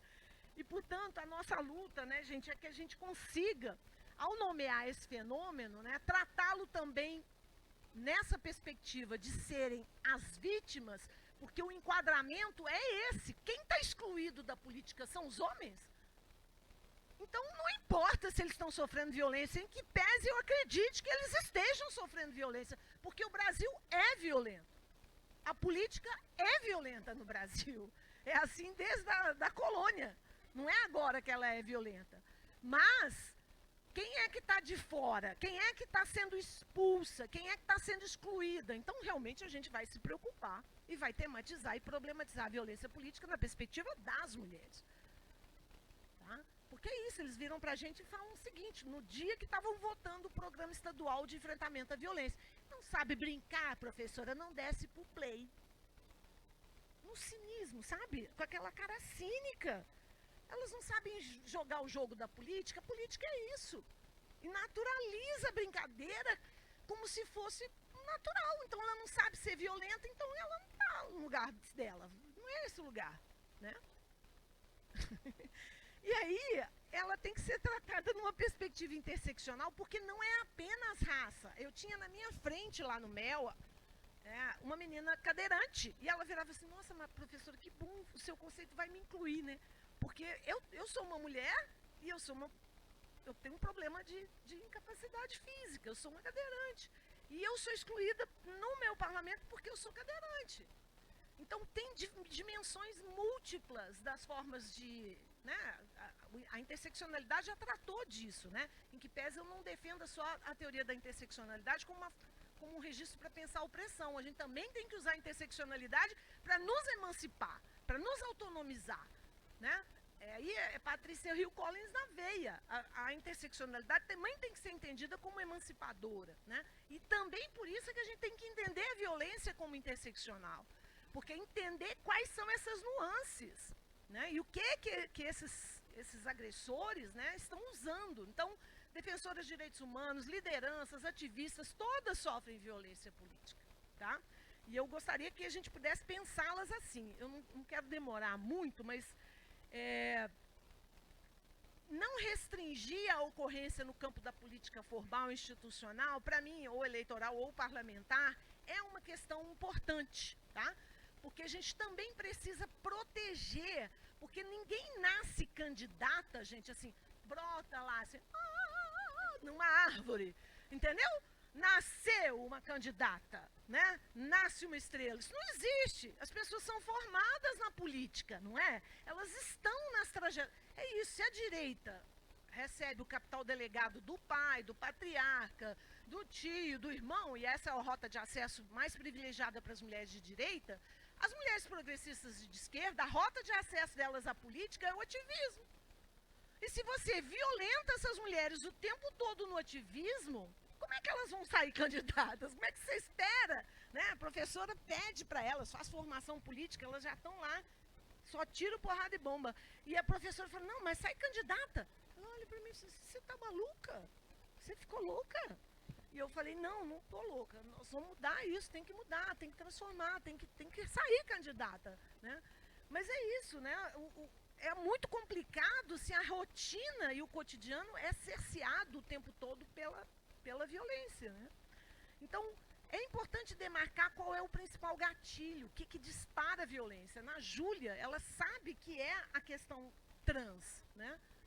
A transgeneridade dela afeta, incomoda, gatilha. É um gatilho, é um disparador para a violência. A Isa já foi muito tempo, a juventude. Eu me lembro logo quando ela chegou, a desqualificação dela, porque ela era uma menina jovem. Então a juventude era um fator disparador do gatilho dessa violência política também. Né? Então a gente precisa estar atenta a essas nuances o tempo todo, porque elas fazem diferença, elas vão ser elementos importantes, porque você tem que entender a perspectiva, né, em 3 linhas de frente da violência política contra as mulheres, pelos seus motivos, pelas suas formas e pelos seus impactos. Essas 3 dimensões são inerentes, a gente não pode só pensar no fenômeno, porque o fenômeno tem uma motivação, o fenômeno se expressa de uma determinada forma, e o fenômeno tem consequências, que são também relevantes, tá? E aí, eu acho que é importante pensar, né, que esse troço aí, a professora Marlise adora uma figura, né, mas eu acho que é um modo da gente entender que essas opressões são estruturais, elas já estão na sociedade brasileira, né? O racismo não aparece na política, o racismo existe na sociedade brasileira, né? A LGBTfobia, transfobia já existe, né? A misoginia já existe. Então, o que a gente precisa entender é que elas são gatilhos estruturais também, que estão naturalizados e institucionalizados nos nossos parlamentos, né, nas nossos sindicatos, né, nas nossas estruturas e organizações políticas de uma forma generalizada. E também precisamos defender que mude nesses outros espaços. Tá? As formas, eu uso basicamente as mesmas formas da Lei Maria da Penha. Eu acho que a gente não deve inventar a roda. E a forma da violência política se apresentar pode ser moral, psicológica, emocional, simbólica, física, sexual e financeira, econômica ou patrimonial, que são as categorias que a gente já tem na Lei Maria da Penha. Tá? A gente não precisa inventar a roda. Aliás, uma briga nossa atualmente é justamente criar uma lei integral de proteção às mulheres no Brasil. E colocar sob o mesmo guarda-chuva toda essa infinidade de legislações de enfrentamento à violência, agora são também de caráter público, não mais só privadas, né? Porque a gente tem Lei Maria da Penha desde 2006, mas ela só trata de violência na esfera privada, né? Entre parejas, né?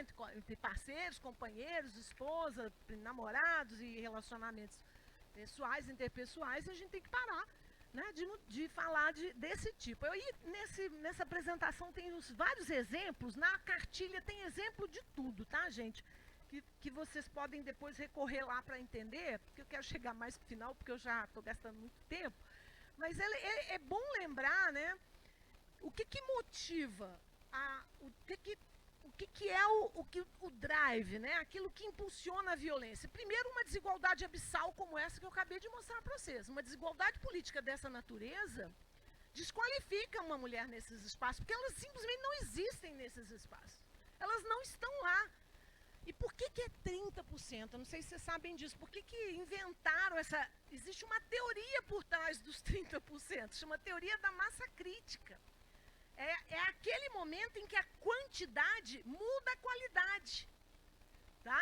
Então, a teoria da massa crítica, menos de 20%, não quero desanimar as nossas nobres vereadoras, mas é murro em ponta de faca. Se elas fossem 30%, 40% desse parlamento, a realidade era outra. Era outra. Porque a qualidade da ação modifica quando você tem uma quantidade realmente importante de pessoas com uma agenda propositiva. Tá? Então, as desigualdades, gente, elas promovem a exclusão, elas promovem essa naturalização, os estereótipos, os estigmas. Ela não sabe brincar, não desce pro play, ela não sabe ser agressiva, ou ela tem que ser agressiva, porque não tem lugar político, né? A Dilma vivia isso.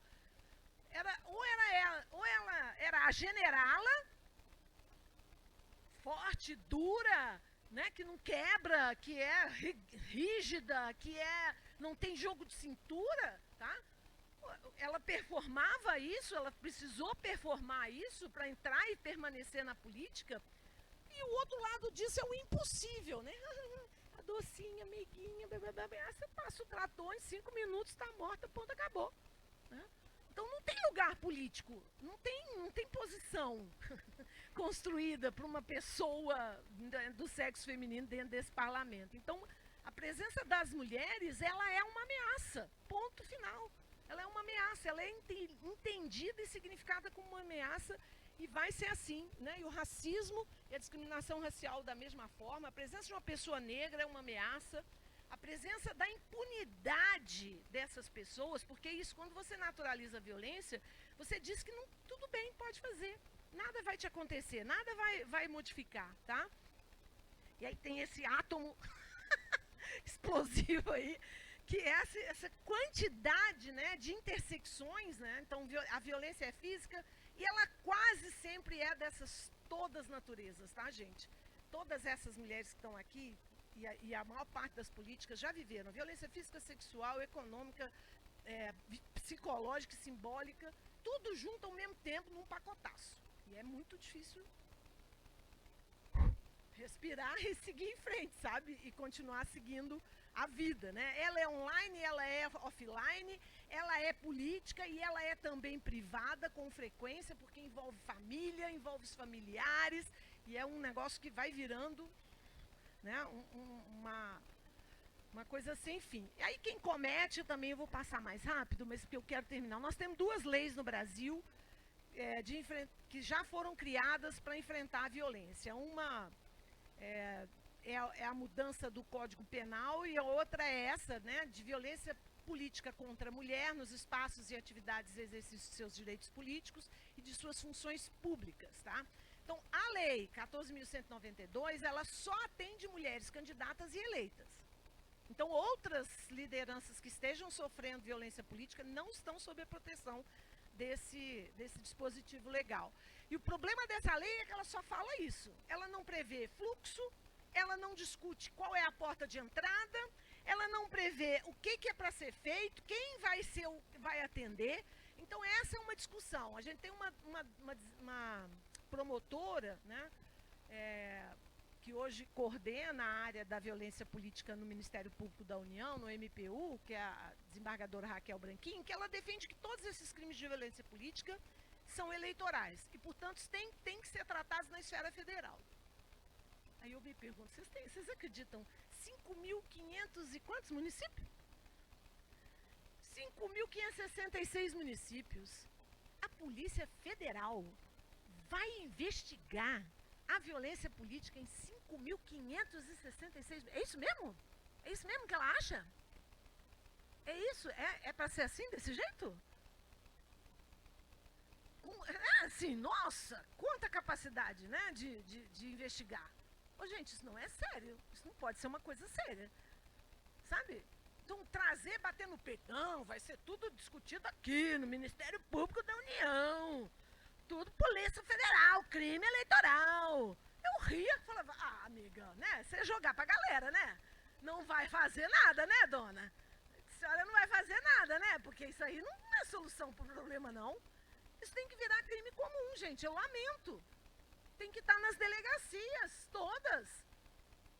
Né? E não vai nem mesmo assim a gente garantir que esse atendimento, né?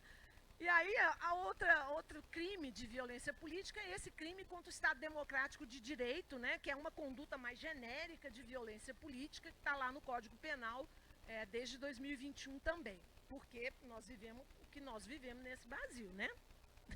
De 8 de janeiro, né? A gente entendeu o que aconteceu lá e tem que pensar em violência política. O que está faltando para terminar, tá, gente? Para a gente descansar. A gente precisa articular redes de enfrentamento a essa violência, gente. Isso é uma urgência muito, muito relevante. Então, redes de apoio, de monitoramento e prevenção. A gente precisa falar desse assunto, fazer o que a gente está fazendo aqui, discutir, fazer cartilha, né, fazer campanha, ações educativas, formar, né, pessoas para que elas compreendam o que é esse fenômeno, como que ele funciona, capacitar o sistema de justiça, né, fazer pesquisa, ter dado confiável, tudo isso tem que fazer, está por fazer. Né? Redes de notificação, responsabilização e reparação. Porque é isso. Aonde que faz a denúncia, né, Isa? Aonde que... Eu já vi esse filme, Isa. Eu sou tão velha que eu sou pré-Lei Maria da Penha. Então eu me lembro como é que era o périplo, né? O desespero. Joana Vargas escreveu sobre isso. Como é que era as redes, né? Como é que você chegava no sistema de justiça criminal para falar de violência contra as mulheres? Era uma saga. Era uma saga, né? E aí a gente consegue fazer isso para a violência privada, né? Para a violência intrafamiliar, doméstica, conjugal, mas não consegue fazer para a violência política. Continuamos repetindo a mesma coisa. Eu já vivi a experiência, né, de tentar mudar, né, de menor potencial ofensivo, que era essa, né, de crime de menor potencial ofensivo, sair de G-crime e entrar, né, Maria da Penha, vara Maria da Penha. Até hoje não temos varas Maria da Penha. Sabe? E aí é isso, temos que ter redes também de notificação, de responsabilização, de reparação. E reparação é uma questão importante. Então esse sujeito que foi condenado lá, ele é um agressor e um abusador de mulheres, ponto. Né? Você acabou de descrever que ele não era só um agente de violência política, ele também fazia todo tipo de barbaridade. Esse sujeito, além de cumprir pena, ele deveria tem que fazer alguma iniciativa de reparação. Isso não pode ficar assim, né? Simplesmente, é isso, a responsabilização penal, criminal, ela é necessária, mas ela não é suficiente. Esse cara tem que ser submetido ao como a gente fez na Lei Maria da Penha. Senta num grupo, mesmo que ele odeie, faz 10 sessões de tortura com ele, entendeu? Para ele entender o tamanho do erro dele, sabe? Vamos tentar, a gente tem que tentar, gente. Sabe, fazer processos de reflexão com essas pessoas, sabe? Porque isso, ele tem 18 anos, Isa. Ele tem 18 anos. Vocês viram o caso agora desse filme lá da Netflix, que bombou também, menino menor de idade. O que você vai fazer? Vai encarcerar? Vai nascer o homem e já bota na cadeia? Não é a solução, gente. Não é a solução, de jeito nenhum, sabe? Então, redes de atendimento, porque a gente precisa atender essas mulheres. Eu estou agora, o CRP, estou conversando com o CRP Minas, para a gente fazer da cartilha alguns folders, para preparar psicólogas e psicólogos para atender as mulheres em situação de violência política. Porque elas precisam, né? O MEL lá, o Instituto Se Fosse Você, criou um atendimento de emergência durante a última eleição para mulheres candidatas. gente, elas não tinham como atender, elas não conseguiam atender. Porque era voluntário esse trabalho e elas não conseguiam atender. Tamanha era a demanda. E era telefone, era uma coisa de buscar apoio puramente pelo telefone, um apoio mínimo, uma coisa. Então, assim, tem que ter orientação, tem que ter encaminhamento, tem que ter uma discussão, né? Apoio emocional nesse momento é fundamental. Estão de pé essas duas mulheres aqui, gente, elas estão aqui inteiras porque elas têm essas redes de apoio. Sem rede de apoio, elas não estariam aqui. É simples assim. Não estariam, né? Então precisa construir essas redes de apoio. Cada um de nós aqui tem que ser um nó de uma rede de apoio de uma mulher política. É esse o convite, a convocação que eu estou fazendo. Porque elas precisam desse apoio. Elas precisam se sentir acolhidas em algum lugar, sabe? E esse acolhimento pode ser de muitas formas. Não precisa ser psicológico apenas, né? Mas tem que ter o sentimento de estar minimamente protegido em algum lugar, de alguma forma. Senão também não segue, não consegue seguir, não. Então, assim, é isso. Eu queria só terminar falando como que isso afeta a nossa democracia. Vocês viram os dados, é do jeito que está lá. Como que afeta? Daquele jeito ali. Afeta deixando a gente na pior condição das Américas e, portanto, nós estamos... Sabe quem são nossos pares com aqueles 17,5%? Emirados Árabes, tá? Afeganistão. A gente pratica indicadores como países que estão numa condição de direitos humanos das mulheres que são assustadores, gente. É inexplicável, não é inexplicável, eu estou explicando, é por isso aí, ó. A gente está explicando. Mas é difícil das pessoas entenderem, porque isso afeta, de fato, a nossa democracia. A violência política é antidemocrática. Ela é uma linguagem da corrosão democrática. E a extrema-direita, terminando respondendo mais uma vez a pergunta da Ludmila, entendeu isso e usa a linguagem da violência política como um instrumento político contra as mulheres.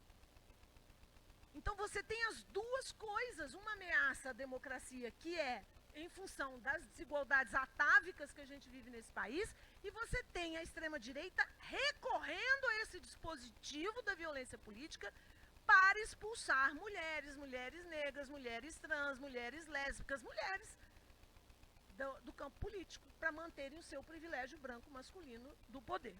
Tá? Então acho que era isso. Muito obrigada. Ver onde é que eu chego.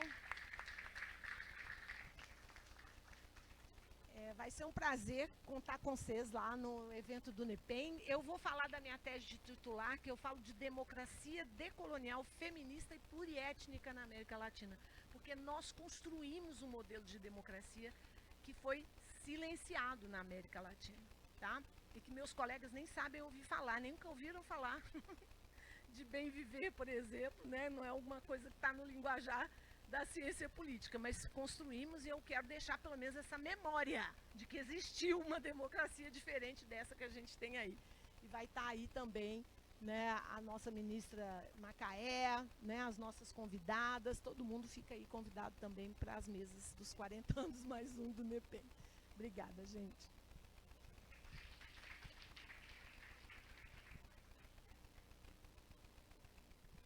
Bom, quero agradecer imensamente à professora Marlise, agradecer também às nossas palestrantes, porque a mensagem que fica, especialmente depois dos dados estarrecedores que a Marlise trouxe, é que essas mulheres são muito mais guerreiras do que uma primeira fala de toda a violência, de toda a agressividade que elas sofrem cotidianamente, e uma agressividade e violência que são institucionais, né? Acho que a Marlise foi uma fala muito potente, até do ponto de vista de quais são os gatilhos, quais são as minúcias, como a todo momento você vai sendo colocada numa posição tensionada, chamada, e mesmo assim elas continuam nos representar. Então, exatamente por isso, queria pedir que a gente aplaudisse a essas duas representantes, porque não é qualquer cidade que pode aplaudir mulheres como essas duas, mesmo nesse contexto de violência crescente, né? Eu acho que o que fica aqui para nós é, se essa violência sempre fez parte da nossa democracia, hoje talvez ela seja muito mais perversa, porque ela é muito mais visível. A gente tem leis, mas a gente não consegue operacionalizar isso para reverter a nosso favor e fazer com que essas representações possam se multiplicar. Então, dito isso, agradeço a elas e convido a todos vocês para as mesas de amanhã. A gente ainda tem mais 2 mesas amanhã, uma às 9, sobre crime organizado e violência de gênero, que vai contar, inclusive, com a presença da diretora-presidente do Fórum Brasileiro de Segurança Pública, Samira Bueno. E à tarde vamos ter uma mesa sobre os 10 anos da lei do feminicídio. E aí, Marlise, você estava dizendo sobre os indicadores de violência política. No caso do feminicídio, a gente está nos mesmos indicadores da África. Belo Horizonte, inclusive, tem indicadores terríveis do ponto de vista de feminicídio, e a gente vai ter conosco na parte da tarde a consultora das Nações Unidas, Vânia Pazinato, que é uma das maiores referências do ponto de vista de pesquisas e políticas voltadas para as mulheres. Então, se vocês puderem participar, vai ser também muito bom. E a gente vai esquentando os motores para os 40+1 do NEPEM daqui a alguns dias. É isso, gente. Boa noite. Muitíssimo obrigada.